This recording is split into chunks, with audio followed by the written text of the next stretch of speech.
NASA is gearing up for a major push back to the moon, with the Artemis program set to launch astronauts in the coming months.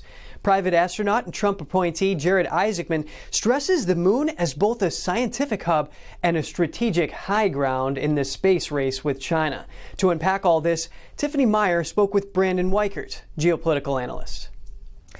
Brandon Weichert, thank you so much for joining us. Great to have you back on the show.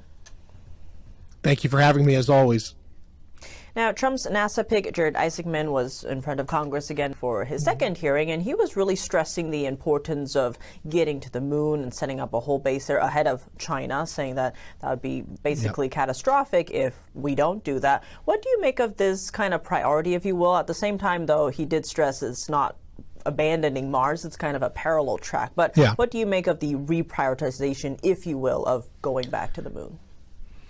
Well, it's essential because when we talk about space dominance and grand strategy in space, which is really a thing, we're talking about Earth-Moon system. So basically, if you think about the strategic high ground, yes, the orbits above the Earth are the high ground, but there's an even higher ground than that, and that is the moon. So if you can control the moon, you can control all the orbits below it, including the Earth. This is how China thinks. This is how we need to be thinking. I think this is what Isaacman is referring to. And he's right. We're not abandoning Mars. In fact, the private sector is free to keep pursuing the Martian goal as much as they want, and I hope that they get there quickly. But we have to get to the moon because that is not just an economic and scientific boon, but it is a strategic priority. You control the moon, you control the orbits below it, you control the Earth. And by the way, it's cheaper to get from the moon to Mars as well.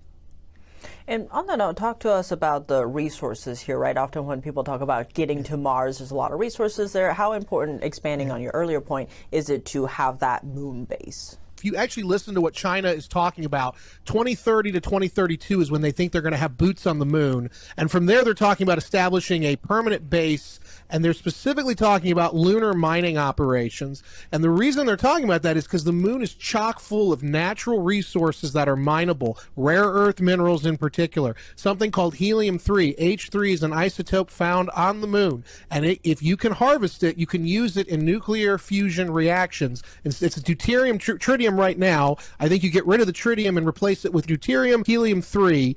And helium-3 is better of a source of power than is deuterium. So you're talking about a clean energy revolution, and we know China's all over that already. And so the moon could be key to that, and China understands that. They understand the moon as an economic anchor as well as a strategic necessity. And we need to start thinking like that, and I think Isaacman is.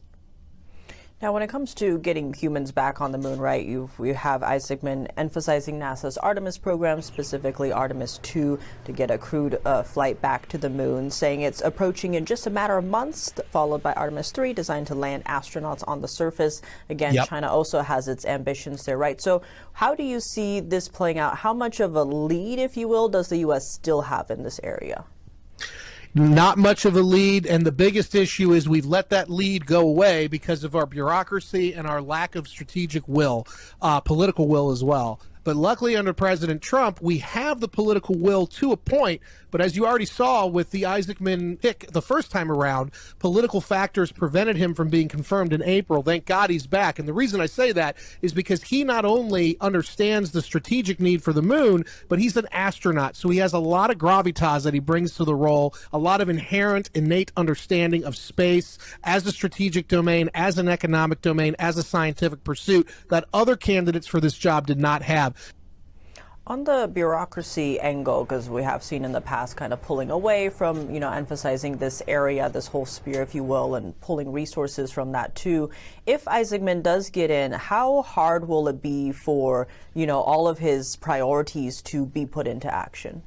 If he gets confirmed, he's going to have to deal with the Democrats in the Senate and the Democrats in Congress fighting him all the way because he's the Trump guy.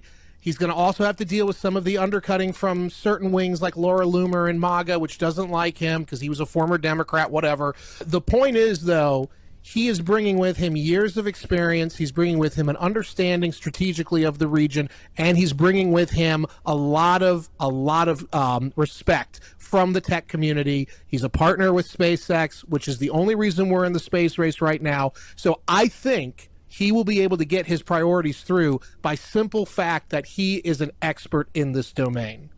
And as the U.S. has the infighting here, if you will, how are you watching, China's progress in this area? Yeah.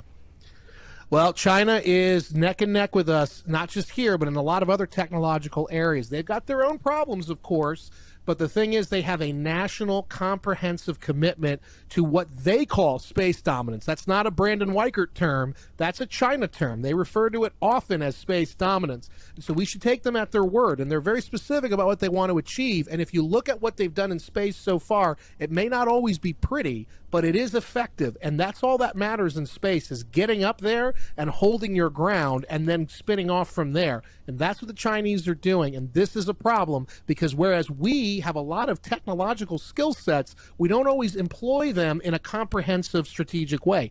China, however, they may not always be the prettiest in the bunch, but they have a grand strategy of space dominance. As always, a lot at stake here for sure. Brandon Weichert, as always, thank you so much for your time. Thank you.